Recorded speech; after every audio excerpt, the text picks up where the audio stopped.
speaking of demons, did you see this Dalai Lama short story? Oh, Did you see this? is it, do you think, is it real? I So saw you wrote on Twitter I that was hoping it was a deep fake, but I knew it wasn't, and then but I was like, where are we right now? So apparently there's a video of the Dalai Lama who's 87, and he's supposed to be a spiritual leader, Tibet's very, spiritual person. So he's, meeting and greeting, and a little child walks up, little boy comes up, and he gives him a hug in this video. I watched it because I was like, what is happening here? Circulating, he's hugging a boy, and then he tells him, I think you could hear it in the audio, but I don't want this guy. I feel like it's child if I circulate it, right? So it's like that R. Kelly P video. I'm not circulating it.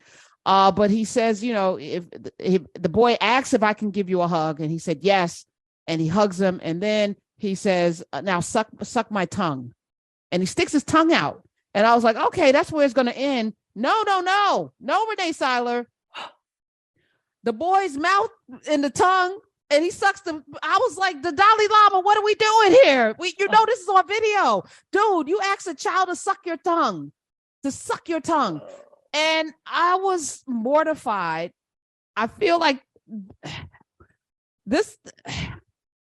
And so he apologized. So this is why we know that it's not a deep fake, because here's the statement released. His Holiness wishes to apologize to the boy and his family, as well as many friends across the world, for the hurt his words may have caused. Now, it wasn't the words, it was the pedophilia that we were witnessing. It was the child abuse it was the sexual abuse of a child that we were, and it's in some way, it's not sexual. Suck my tongue for a child? What are we doing? So in the statement, it says the Dalai Lama often teases people he meets in an innocent and playful way. Often, that was what I stuck on. Often. So he does this a lot. We just didn't get it on video. And even in public and before cameras. Yeah, we saw it. And he regrets the incident. I'm sure he does. So now people are trying to make excuses because they love the Dalai Lama. Here's what I need y'all to know. Whether you love R. Kelly's music, whether you love the Dalai Lama, whether you love Bill Cosby and all the things, when somebody does something that is wrong, you need to be in line with saying that it's wrong. Just because you like somebody. I like Bill Cosby. I actually witnessed him come into Newark and speak at schools and help somebody launch a comedy club in silence. He's done a lot in our community.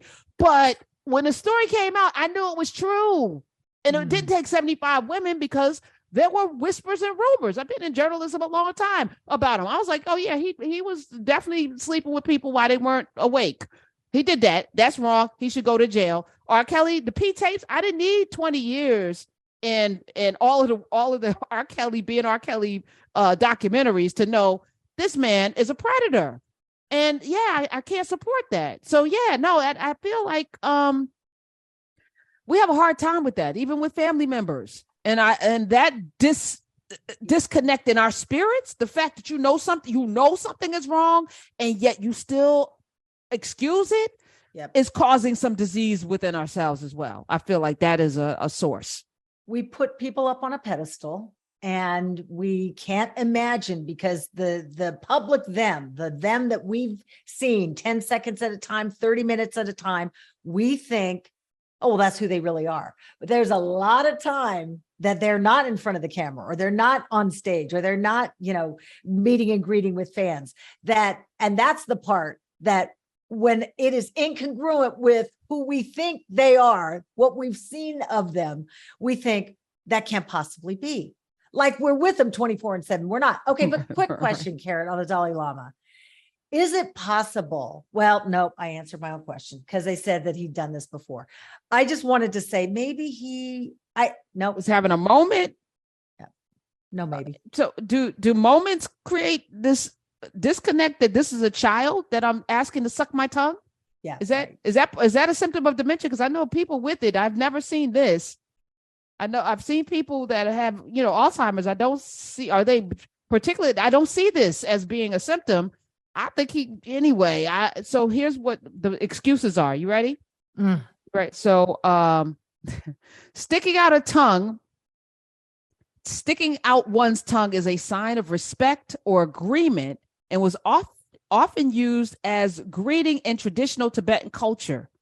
Okay, I can get with that. But what about asking a child to suck the tongue? I don't see that.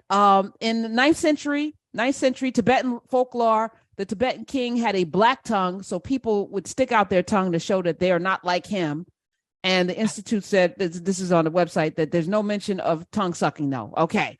The video at the time of this story got over 1 million views. Some of y'all have seen it. The Dalai Lama is beloved. He fled India in 1959 after a failed uprising against the Chinese in Tibet, and he's regarded by Beijing as a dangerous separatist. He's worked for decades to draw global attention to the plight of the Tibetan people and peace and love and all of that. But I think this is very disturbing. I was disturbed when I watched it, and I couldn't believe what I was watching. 5.4 million views now. Oh, geez. Little clip. All right. Yeah. Well,